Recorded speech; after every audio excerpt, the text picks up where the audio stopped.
Okay, here we go. I think we're sounding off 5 by 5. How you doing, sir? Good. Good. Yeah, we're back. We're back live this week, all ready to go. Sounds like everybody's hearing us nice and clean, which is good. So happy about that. So Jim, how you been since your last time you've been on the show? How's it going? Everything is going good. I'm working on some script projects right now, about three of them that I want to, or some projects that I've been working on for a while that I wanted to complete, and a very old one at that I want to kind of update a little bit and, kind of clean it up, make it something really special that I hope to get produced independently and direct it myself.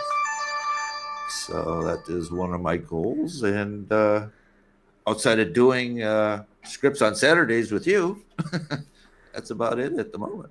Oh, that's exciting stuff, man. I mean, it's always a great accomplishment to be able to get something, produced. And is this going to be your first time getting into directing? You've directed before, or? When I was in film school, Mhm. I did a little bit. I did a short called Paid in Full. It was like a 30-minute short that I made at the New York Film Academy when I went. And I shot it in 16. And it was an action story about a guy who basically bill collectors were coming after him, and he was an office worker, and he kept on chucking the bills in the garbage can, and he kept on ignoring it until one day an assistant from the bill collecting company showed up and decided to threaten his life if he didn't pay his bill, leaving them on a foot chase, and ultimately a game of tag, cat and mouse, and until one of them actually died. So I turned that into a little action piece, and it was fun to do. I thought it was okay. Some people didn't like it very much, but I thought it was pretty decent for what it was. About $500 on 16 millimeter. What can you do? It's a pretty good And budget. That's a pretty good budget for that. Yeah.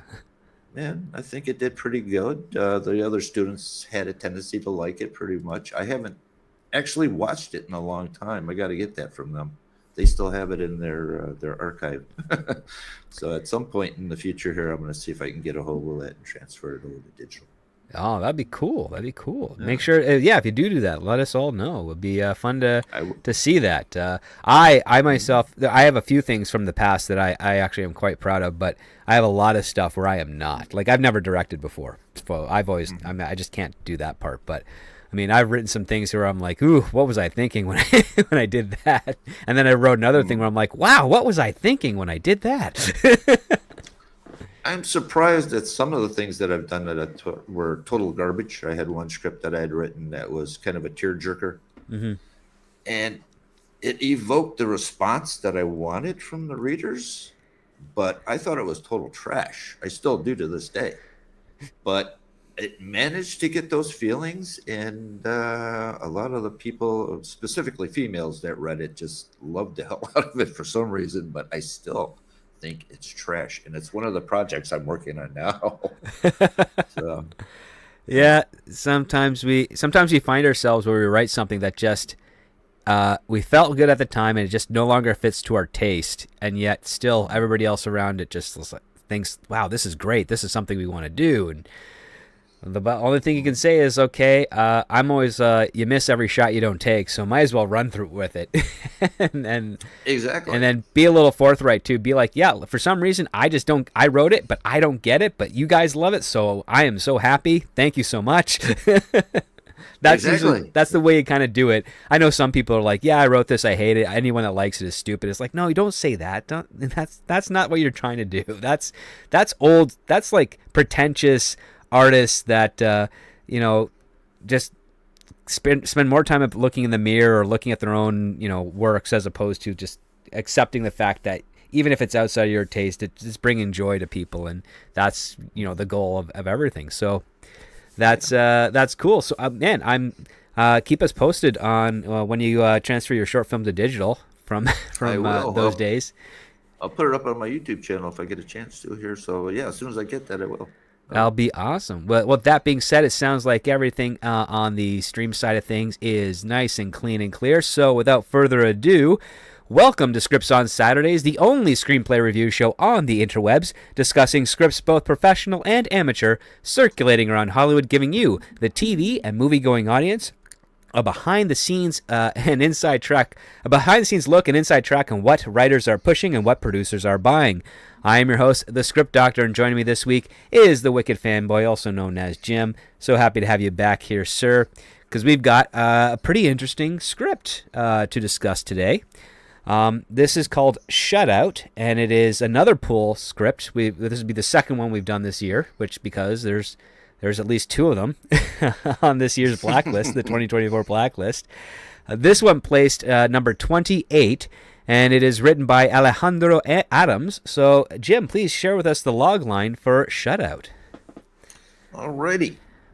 A talented young pool player from the Bronx navigates the male-dominated world of pool hustling, guided by a seasoned gambler, as she rises to international fame and grapples with the moral complexities of the game. The synopsis for Shutout is as follows. Mia, a prodigious pool player, teams with Jake, a seasoned hustler, to conquer the pool championship. Mia seeks fame and independence while Jake aims for fortune. With a shady contract and rival Lanfang's dominance at stake, their meteor-protege bond frays. As Mia faces a critical shot at her newfound dream, will she triumph or crumble under the pressure? So, Jim, first impressions of Shutout for you, especially with regards to the first few pages, first act. What were your first thoughts? Well, it grabbed me in the first 10 pages, which is exactly what a script is technically supposed to do, to get your attention and say, okay, yeah, I'm going to sit here, I'm going to finish reading this. I'm already intrigued. You got me. The opening montage, basically. Won't go into too much detail. But it is basically the evolution of our main character from point A to point B, or point B being current day. And that is what intrigued me the most, is that it gets right into the characters almost immediately. Yeah, we get introduced right away to Domingo when she's 20 as a bartender, and we find out that she's got a little kid named Mia, who is being watched by a bunch of the male patrons at the bar. And we see her kind of grow up at this bar, but as she's growing up, she's also playing pool, but not traditional pool. She's doing trick shots. She's having fun with the geography. The geometry of the table. And she's finding it to be pretty cool, and it looks like we just lost Jim. Well, let's see if he'll pop back in or in a bit. Maybe has to just restart, but I'll continue on just for you guys here, so the show keeps on going. But so at first you kind of get a sense that maybe Domingo is going to be our main character in the montage, but then it slowly shifts over into Mia, and we watch her grow up into a very crafty 19-year-old who's doing some trick shots at the pool table in the bar, but she's essentially just become another employee here. We learn that Dominga kind of runs the bar, even though she doesn't own it. She's just the mamacita there. And then we kind of get a little bit going on with this other character, this other guy named Jake Lejeune, who is he's in his 60s. He dresses and presents himself as a very rich man, but we kind of get the sense that it's a little bit more of how do I want to put it? It's a little bit more of a show. He's got some cash. He definitely has some cash, but he's also a gambler. He has some skills. He's got this really classic car that's definitely something he's never able to afford again, and he likes to make bets with the car, and he's got this nice 20-year-old girl with him in the car, and apparently she's a little drunk, but she's also left her fiance to be with Jake, which is kind of funny because he's a fast talker, and as he's filling up his car at the gas station, he makes a bet with the guy behind the counter that he can do this trick with his car, and if he does, he'll doesn't have to pay for the gas that he's buying. And it's a pretty intricate trick, but let me just check in here with Jim to see if everything is okay. Let's go here.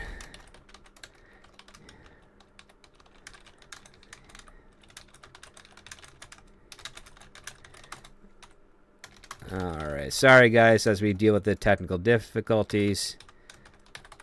This tends to happen every once in a while. Fortunately, it's rare. Okay, there we go. So we'll see what happens here. Yeah, so we'll see if he can get him to pop back in. Let's also double check some of my backups here.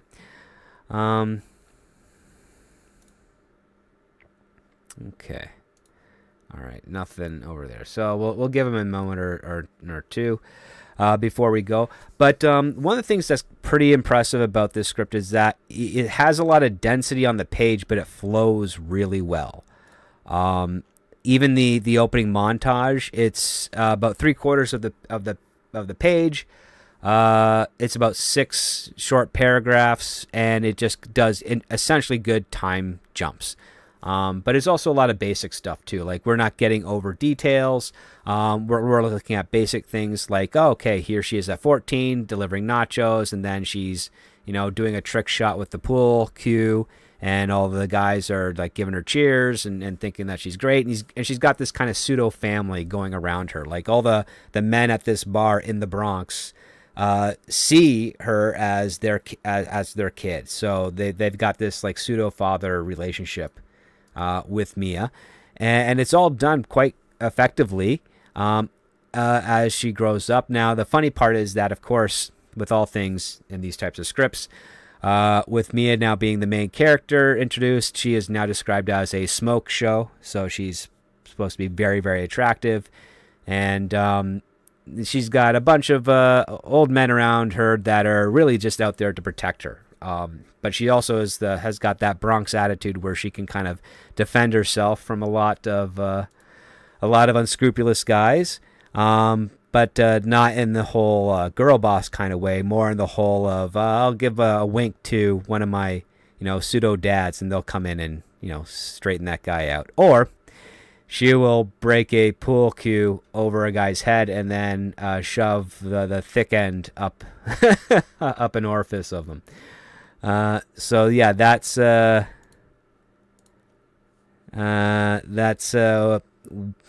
of the stuff we have here, and I just heard back from Jim. He's going to be jumping back on as soon as he gets a reboot.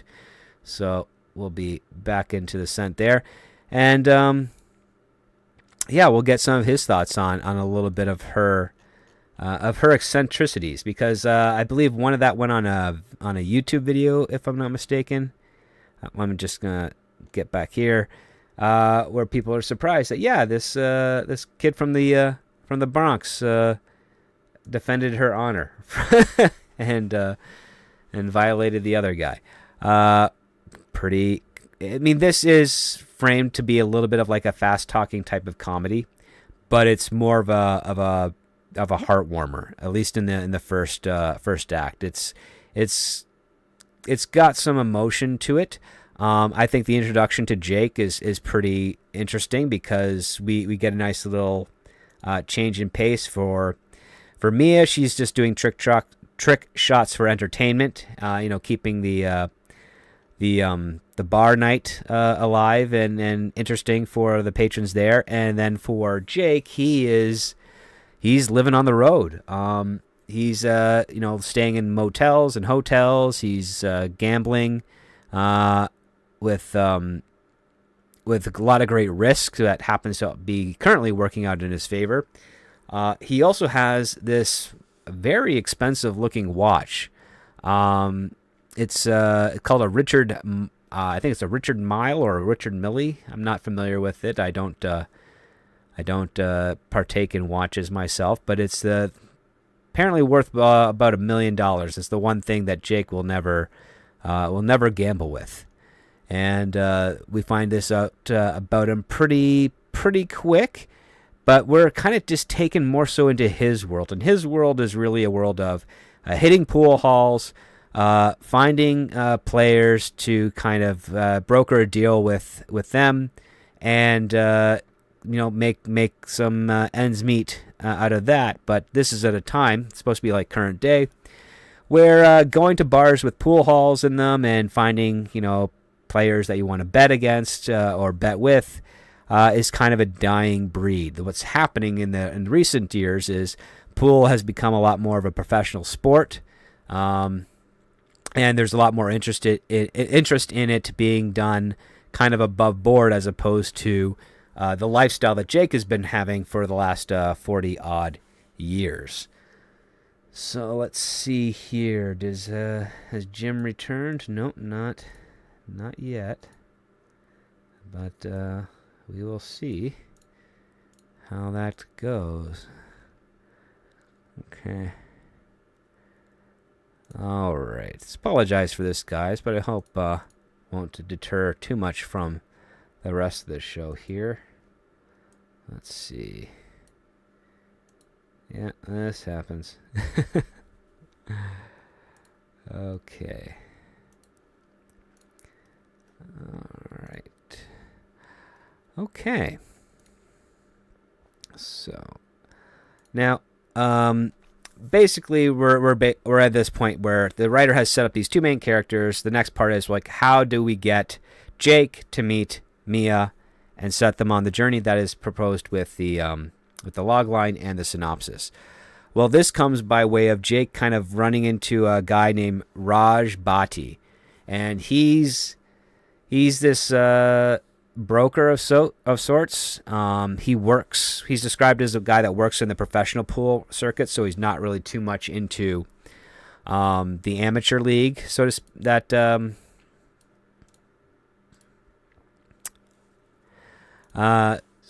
Basically not sure when he's going to see him again. And I just got a message here. Looks like Jim's internet went out. Oh boy. Okay, looks like I'm gonna be flying solo on this one, guys. That's a first, but it happens. It's okay. It's not the end of the world there. So we'll see if he manages to get it back online. But for now, I'll just give you some of the key points of the story here.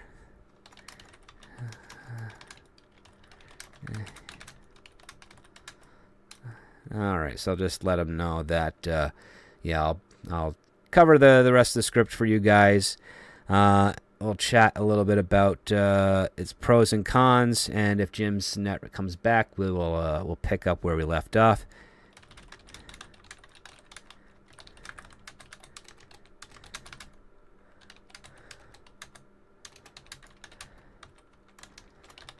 All right.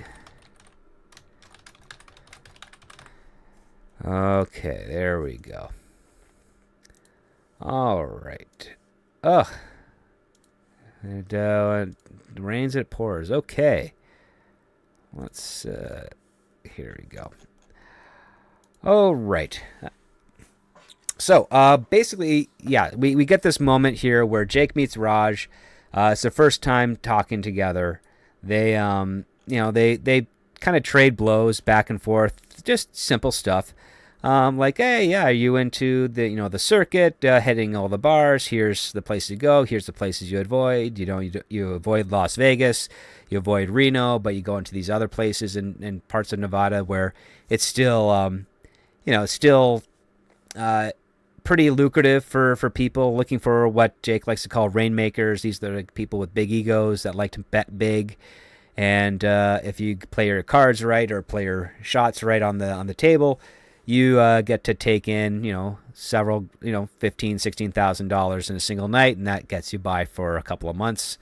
But for Raj, he's more like on the Silk Road of things when it comes to pool hustling. Like, there's no more actual hustle anymore. He's on the professional circuit. He's going to places like Shanghai, Manila, and Dubai, and yeah, he's doing it all with the sense of wanting to save what they call Q sports. So making the reputation of pool playing to be a lot more, to be of a higher status. And of course, as Raj is telling him about this, they're meeting some other people. One of which is this guy named like Ivan, who he's only in here for a brief moment. Excuse me, because he's trying to he's basically to facilitate an expositional point, and it serves as a function. But he's got this. He's basically the one that finds the viral video of Mia and says, "Hey man, you got to check out this girl. She's doing these trick shots." And when this one guy kind of got a little extra handsy, she ended up not just beating him on the pool table, but also finding a new location for a broken pool cue. And Jake thinks that this is pretty fascinating. He wants to know, like, okay, well, where do you think this Wonder Kid is located? And he's like, oh yeah, it's in Kingsbridge, over by up north. And next thing we know is Jake is in a motel room in Queens, getting everything all set up to basically. At first, you get the idea that, okay, is he going to use this woman as a mark? Or is he going to, try to use her bring her on as a partner? And it ends up being the latter. And this is a little bit of like the weakest part of the script because he comes in, he's wearing like a cashmere sweater, he's all dressed to the nines, and he's talking to Dominga, who everyone at the bar calls Mamacita, and he's basically saying like, you're really impressed that you're able to raise your daughter here. It's amazing how good of a ball player she is, with the cue. Have you ever thought about letting her travel the road and make some real money to kind of, give you guys a leg up? And of course, Dominga doesn't buy into this. She's very apprehensive. She doesn't want her daughter to become some of the people that kind of travel through her bar that aren't the regulars.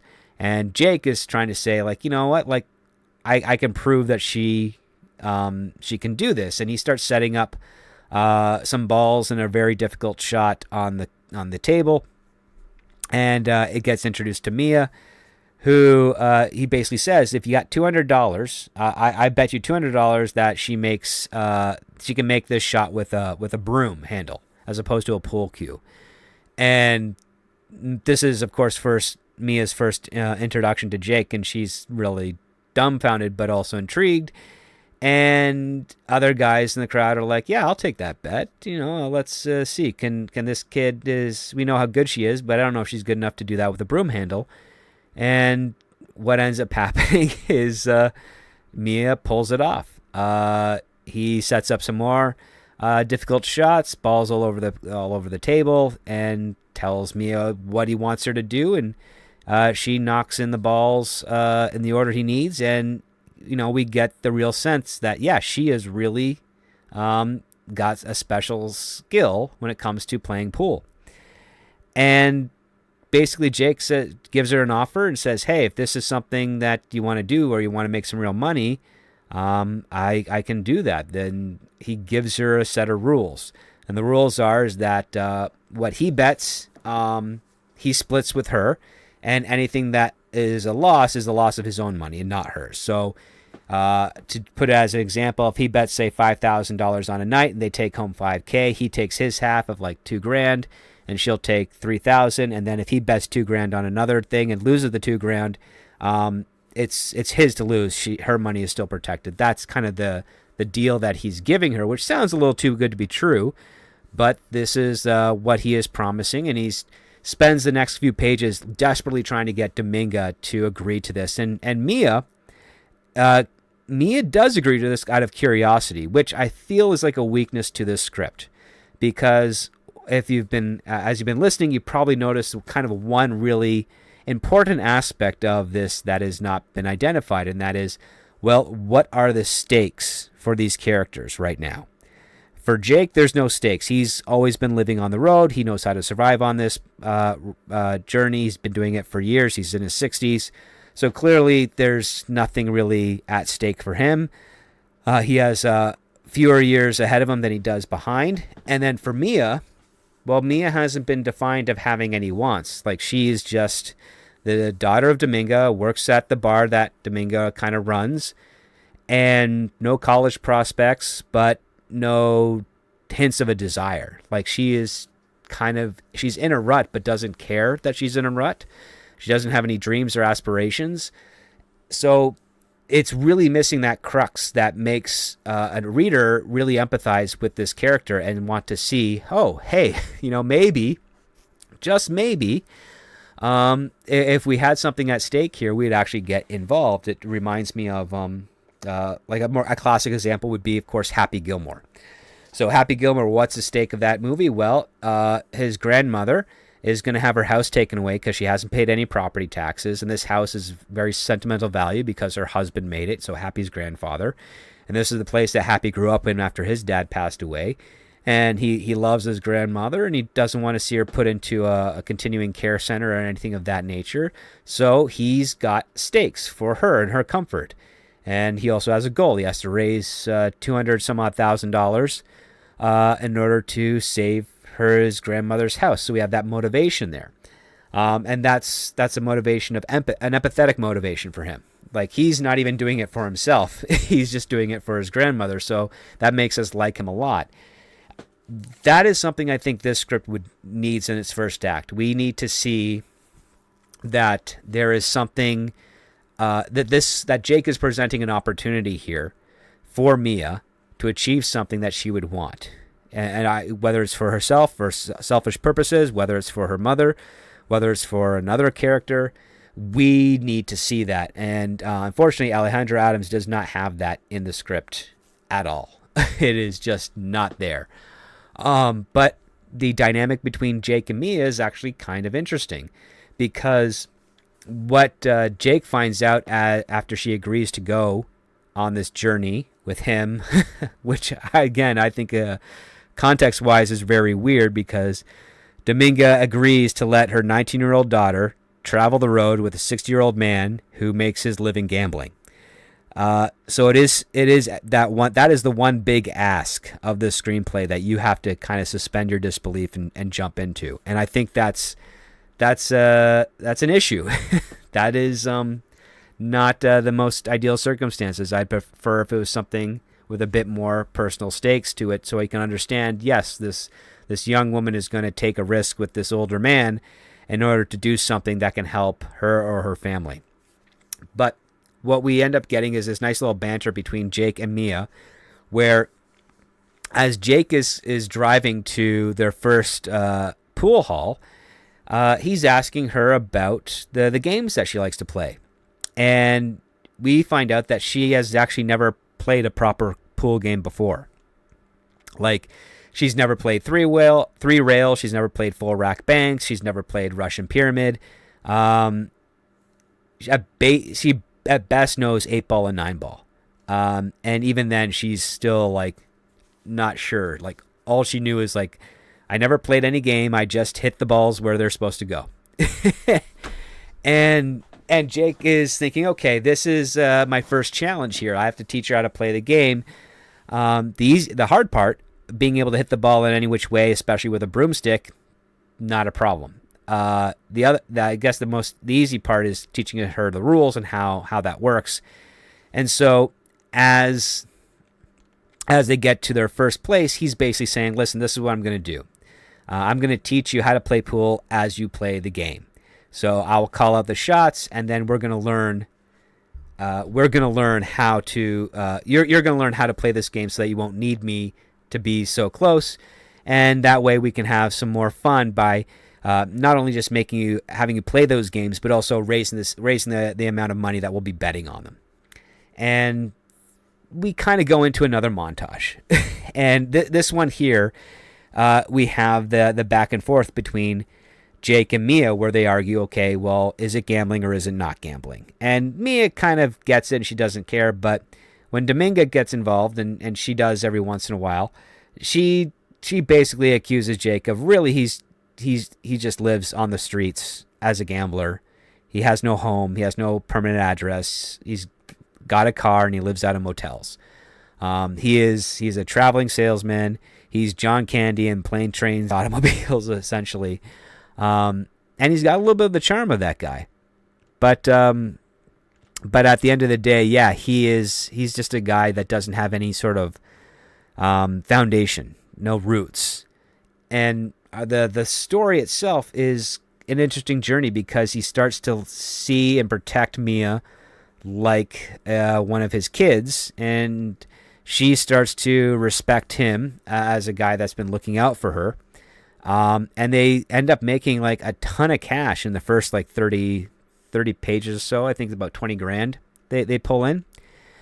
But then, and we get some rules here. So some of the rules that Jake gives her is, number one, never bet more than what you have. Number two, never go to a person's house to play pool. And the third one is escaping me at the moment. But I remember the third one. The third one is that he never bets his watch. That's the other part, but that's for him. And of course, what does this script lead up to? Well, it leads up to him getting an opportunity to break one of those rules. So they've been traveling around. They're doing pretty well, but they're looking for what's called a rainmaker. And they're not finding them on the road until this one guy says, well, there is this dude who has a private club, and he likes to bet a ton of cash on players to see if they can do these certain tricks in certain games. And Jake says, okay, this is our rainmaker. This is where we get the big haul. This is where you'll have a future, Mia, for, all financial stability will come from this one. You'll be set for a couple of years. And as they go to the address, they see, well, it's not a private, it is a private pool house, but it's actually, this guy's home. And it's a very big, elaborate mansion. And, Jake and Mia, they go in, and they start getting some attention. She does the trick shots. Jake is making some quick cash, and then it gets the attention of the big guy up there who basically, I can't remember his name. I'm checking my notes here, so I apologize. But, I'm not seeing, where is it? It is, it's not in my notes here. I must not, he's only in and out for a short bit. But, so I apologize on that. But he's this big time. And he offers Mia a pretty lucrative bet.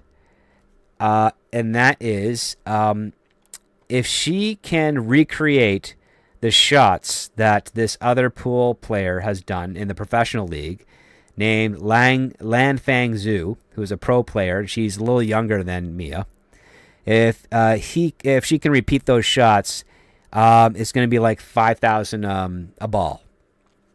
And she can try as many times as she wants to get it, but every time she loses, of course, the bet goes the opposite way. And Jake thinks that this is a sure thing. And, of course, Mia has her reservations, but they go into this private room. There's this big projector screen or television screen on the wall. And he loads up this video of Lan Fang Zhu, who is doing some really difficult shots on the pool table. And so this guy sets up the balls exactly as they are from Lan Fang's video. And they watch how she sinks the balls. And he says, okay, you sink the balls just like her. Boom, you get $5,000. Anytime you miss, I get $5,000. And we're going to go through this entire video for all these shots here, and you're going to do it. And if you could do every single one, you get the huge haul. And this is where we actually see a flaw in Mia for the first time, because she can't recreate the results in the exact same way that Lan Fang Zhu does. And Jake is telling her, nope, she can do it. She just needs a little, just needs a couple more tries. And it starts eating away at everything that Jake has been making up until this point. So much so that yeah, she gets very, very close to repeating every single shot up until the last one where she fails. And at that point, she's just unable to succeed after multiple attempts, to the point where Jake has been tapped out. And he can't let Mia keep trying anymore, and he has nothing left to give. And what ends up happening is he has to hand over his car at a pawn shop, and now they've got no way back. And this is your, mid-act turning point, your low point. Mia is really intimidated by this Lan Fang Zhu. She kind of wants to one day play against her and see, and instead of just recreating her shots from a video, she wants to see if she can actually beat her at the game. And of course, Jake is saying, well, that's professional. It's really difficult to get in there, especially as an amateur like yourself. You kind of have to work your way up a ladder.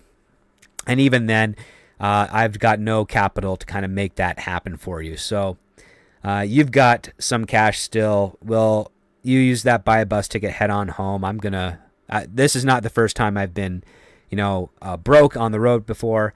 I'll be able to get back. So he, this is where you think they're going to part ways, until Jake kind of runs into Raj again. And he says, hey, I heard your protege is doing pretty good, and would you like to see if she'd be interested in being my wild card in an upcoming event? And this is where Jake essentially, tracks down Mia before she takes off on the bus and says, hey, do you want to go head to head with Lan Fang Zhu? Because I just met an old colleague who can get us in there. And that starts off the journey. And at this point here, we feel like we're kind of in a brand new story. This action, this motivation, this thing about ego with Mia wanting to beat this this other girl, comes pretty late into the story, and it ends up becoming everything that the story is about. So we then go through the motions of, okay, here's Mia. She gets a mild sponsorship from Raj, who just kind of gets her in there, and she plays against a couple of players, and she's learning the ropes of how professional pool is played. There's this term called sharking, where it's basically just getting inside of her head to try and make things not go her way. But she manages to recover from that and start and get on the board, and essentially be able to earn her spot in the tournament here. And she also starts to make headway on the news, because here's this kid from the Bronx who's never played professionally before. They hear about the rumors of her on the road, and Jake is kind of acting as a pseudo manager here. He's got no contract with her. He's not really interested in any money that she's earning on this from the tournament. He's making his bets on the side and is making cash that way, so he's pretty happy. But you also have this Raj character who sees Mia as someone he can make a lot of money off of, and also someone he can use to kind of gain some more influence and control within the Q Sports business. So this is where the script kind of feels like it's a brand new movie all of a sudden.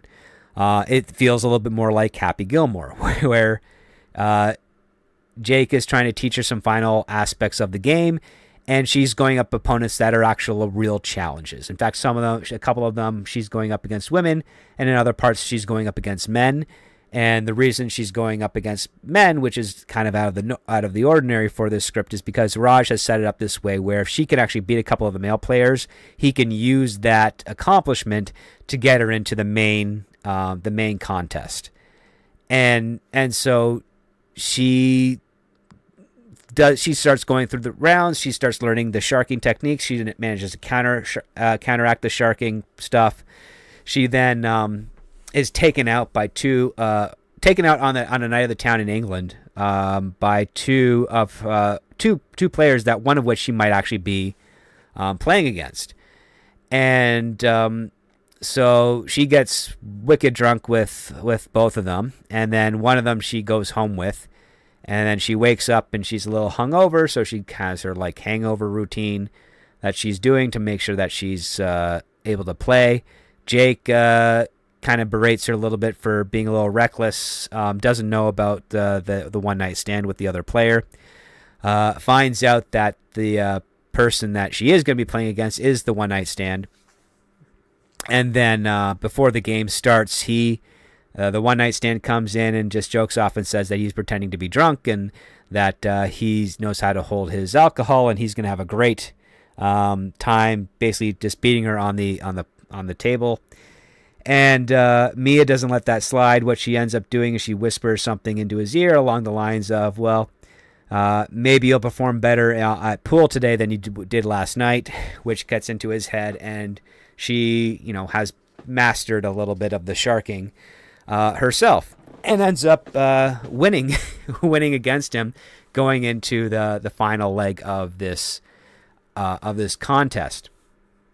And at this point here, this is when Raj starts getting a bit more aggressive with his desire to represent and kind of control Mia. She is gaining a lot of attention in the press. However, she does not interview well. So when journalists are asking her certain questions that would normally bait a player into doing some kayfabe with how better they are at the game and how they're going to win and how they should be making fun of them, she doesn't play into it. She just is kind of aloof to a point. And even when the journalists try to make fun of her on that, it just does not register with her. So it creates a little bit of a frustrating aspect for her. But Raj comes by and he says, yeah, we've got this contract for you. This is something that is kind of standard boilerplate. We'll be paying you, a few $100,000 for this year, for this tournament. And on top of that, Jake is going to get his cut of this because he found you, kind of like a finder's fee. So he's always going to take a percentage of what you make for every month until his debt that he incurred training you is paid off. And Mia thinks this is a horrible thing. It's insulting. Why would Jake do this? Of course, Jake is completely unaware. This is Raj trying to make a divide between these two so that he can basically just control Mia. And we find out that he's got a lot of influence over a bunch of other players as well. So we get into some heavier drama here, and it all just kind of comes down to, well, Mia has made one statement publicly, and that is she hopes one day to play Lan Fang Zhu and hopes to beat her. And this creates a lot of cool buzz for the tournament because we learned that Lan Fang is going to be the finalist that you have to play against in the women's division. And we don't know who the finalist is going to be, but people are really excited to see if Mia can actually work her way up there over the tournament. But Raj doesn't want this to happen. In fact, what he does is he takes Mia to this very elaborate hotel where she is introduced to a representative of Lan Fang Zhu and basically told in no uncertain terms, we want you to play her in an exhibition game and we want you to lose so that we can pay you several $100,000, keep the reputation of Lan Fang Zhu intact, and also start building you up to be this wonder kid out of the Bronx who in the next few years will probably be facing off with Lan Fang in another tournament where whatever happens ends up happening.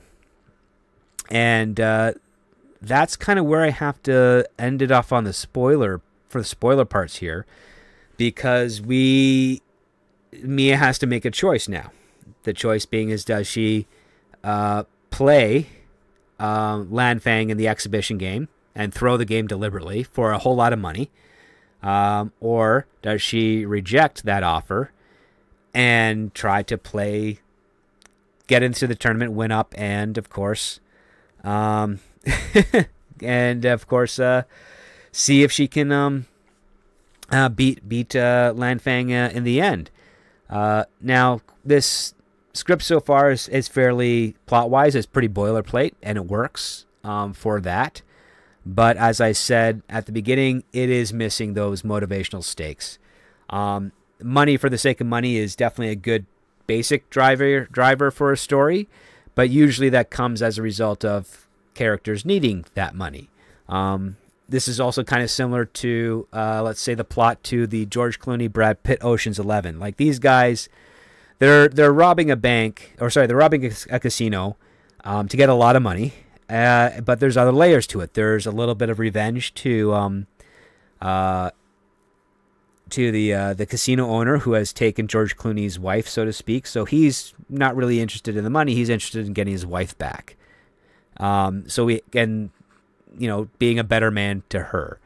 So that is the angle that's going for. That's the stakes of that movie. We don't have that here. So I would say to Alejandro that even though this did rank pretty well on the blacklist, like, I'm not going to lie, a 28 out of the top 30 script is nothing to look down upon at all. But this could be a top 5 easily if we had some real stakes for Mia and real stakes for Jake prior to getting to this tournament, where a lot of money is on the line and also a little bit of personal ego is on the mind. So yeah, that's basically my take on this. I do wish Jim's internet did not go out and he was able to participate in the conversation here. But I want to thank everybody here for listening for this one so far for the last 40 minutes or so. So yeah, I'm kind of curious about your thoughts out there. Let's see if anyone managed to read the script or if not. But what I am going to do is I'm just reaching over onto the Patreon side of things to see what they have said about this script. And so I'm checking it out here. And we have the patrons have voted that they would greenlight this script, which is pretty cool. I kind of agree. I have a reluctant greenlight for this because it's just that one flaw that I saw, which is there's no stakes, and stakes could be easily done. Stakes could be save the bar that her mom Dominga works at. Easy to say. The bar is going under. They're not getting enough customers. Dominga maybe wants to retire, but hasn't made enough money to do so. Here you go. That's your stakes. That I would say just add that in, and this would be a heck of a compelling story. The relationship between Jake and Mia is pretty interesting. It's a nice little like pseudo father-daughter relationship. He wants to protect her. He's able to teach her. She becomes more her own woman from that. And on top of that, this Jake guy never loses his faith in her, even when she's losing him money at that guy's private house trying to recreate Lanfang's shots. He still believes in her and that she can do it and that she can beat this other character. And I think this is that type of sports genre film that a lot of people might like. It definitely could be, if you were to rewrite Jake and turn him into his Tom Cruise character from The Color of Money, you'd probably end up having a pretty solid entry to follow up with that In Spirit trilogy from The Hustler to Color of Money to Shutout. So those are my basic thoughts that I have on this script. Again, I want to thank everybody for coming by and listening in. I apologize that we had another technical difficulty with regards to internet here on Jim's side, but that's okay. He'll be back again. We'll be able to discuss another script, but for the end of the day, I would say this is one worthy of checking out. So I strongly advise you guys out there, if you haven't read the script, go check it out. You can do a Google search, but if you can't find it, you can just send me a message on the Twitter X's there, or if you're a member of my Patreon, you can join me over there, and I can get the script in your hands as well, and you can leave your thoughts and comments, because I really do appreciate everybody being able to participate in the show as an audience member, as a Patreon. It really does mean a lot to me. because this is a very niche thing, and I like talking about screenplays and how they work.